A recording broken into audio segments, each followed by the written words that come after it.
دو پاکستانیوں کے قتل میں ملوث ہونے کے باوجود خون بہا کی ادائیگی کے بعد پاکستان سے بحفاظت نکال دیے جانے والے امریکی جاسوس ریمنڈ ڈیوس نے سنسنی خیز آپ بیتی میں انکشاف کیا ہے کہ مرنے والوں کے ورثاء کسی بھی صورت خون بہا لینے پر آمادہ نہیں تھے، لہٰذا تب کے ISI chief lieutenant general Ahmed Shuja Pasha کی ہدایت پر ان کو گرفتار کرنے کے بعد زبردستی ڈرا دھمکا کر ایسا کرنے پر مجبور کیا گیا۔ ریمنڈ ڈیوس کے مطابق دونوں مقتولین کے ورثاء کو جیلوں میں ڈال دیا گیا اور پھر قتل کیس کے فیصلے والے دن ان کے وکیل کو بھی زبردستی کمرہ عدالت میں پہنچنے سے روک دیا گیا۔ ڈیوس کے مطابق اس تمام عمل کی نگرانی تب کے ISI چیف احمد شجاع پاشا خود کر رہے تھے، لہٰذا مقتولین کے لواحقین ایک ایک کر کے عدالت میں پیش ہوتے رہے اور خون بہا وصول کر کے معافی نامے پر دستخط کرتے رہے۔ ریمنڈ ڈیوس کے مطابق اس دوران ان کے دیگر فیملی ممبران کمرہ عدالت کے باہر گن پوائنٹ پر رکھے گئے تھے تاکہ وہ آخری وقت اپنا ذہن تبدیل نہ کر لیں۔ ریمنڈ ڈیوس کے مطابق اس کے پاکستان سے محفوظ طریقے سے نکل جانے کے بعد ISI چیف احمد شجاع پاشا کو ان کی کاوش کے اعتراف میں 1 سال کی توسیع دے دی گئی۔ ریمنڈ ڈیوس نے اپنی آپ بیتی دا کانٹریکٹر میں اپنی گرفتاری،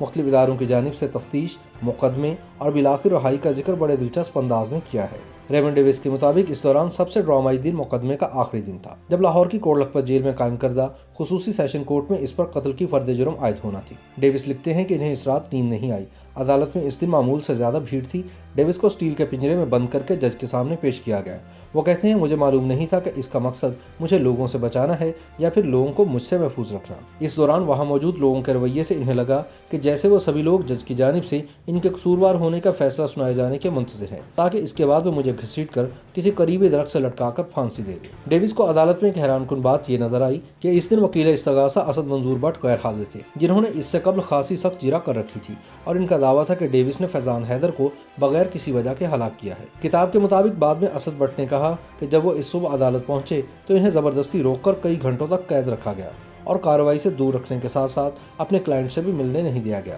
ڈیوس کی کتاب دا کانٹریکٹر کے مطابق یہ معاملہ اس قدر اہمیت اختیار کر گیا کہ 23 فروری سن 2011 کو پاکستانی اور امریکی فوج کے سربراہان جنرل کیانی اور ایڈمرل مائک ملن کے درمیان عمان میں ایک ٹاپ سیکرٹ ملاقات ہوئی، جس کا بڑا حصہ اس بات پر غور کرتے ہوئے صرف ہوا کہ پاکستانی عدالتی نظام کے اندر سے کیسے کوئی راستہ نکالا جائے کہ کسی نہ کسی طرح ڈیوس کی گلو خلاصی ہو جائے۔ اس کے مطابق 16 مارچ سن 2011 کی دوپہر کو جب عدالت کی کارروائی شروع ہوئی تو جج نے صحافیوں سمیت تمام غیر متعلقہ لوگوں کو باہر نکال دیا، لیکن ایک شخص جو کارروائی کے دوران عدالت میں موجود رہے وہ تھے پاکستان خفیہ ادارے ISI کے اس وقت کے سربراہ جنرل احمد شجاع پاشا۔ اس وقت ڈیوس کو معلوم نہیں تھا، لیکن اسی دوران پس پردہ خاصی سرگرمیاں ہو رہی تھیں۔ ان سرگرمیوں کے روح رواں جنرل پاشا تھے، جو ایک طرف امریکی CIA کے سابق سربراہ لیون پینیٹا سے ملاقاتیں کر رہے تھے تو دوسری جانب اسلام آباد میں امریکی سفیر کیمرون منٹر سے بھی رابطے میں تھے۔ ڈیوس لکھتے ہیں کہ عدالت کی کارروائی کے دوران جنرل صاحب مسلسل کیمرون منٹر کو لمحہ بلمحہ کارروائی کی خبریں موبائل فون پر میسج کر کے بھیج رہے تھے۔ عدالتی کارروائی چونکہ اردو میں ہو رہی تھی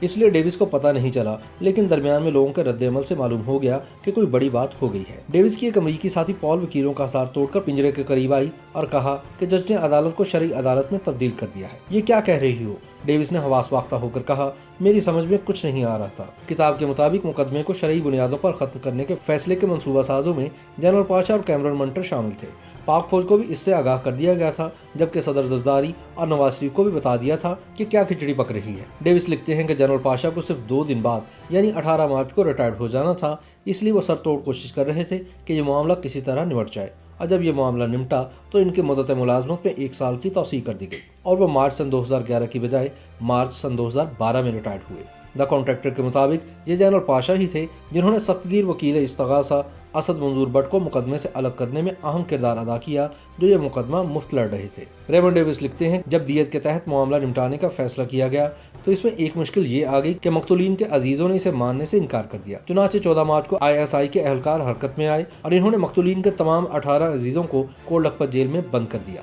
ان کے گھروں کو تالے لگا دیے گئے اور ان سے موبائل فون بھی لے لیے گئے۔ کتاب میں دعویٰ کیا گیا ہے کہ جیل میں ان لواحقین کے سامنے 2 راستے رکھے گئے۔ پہلا، یا تو وہ $1,30,000 کا خون بہا قبول کریں،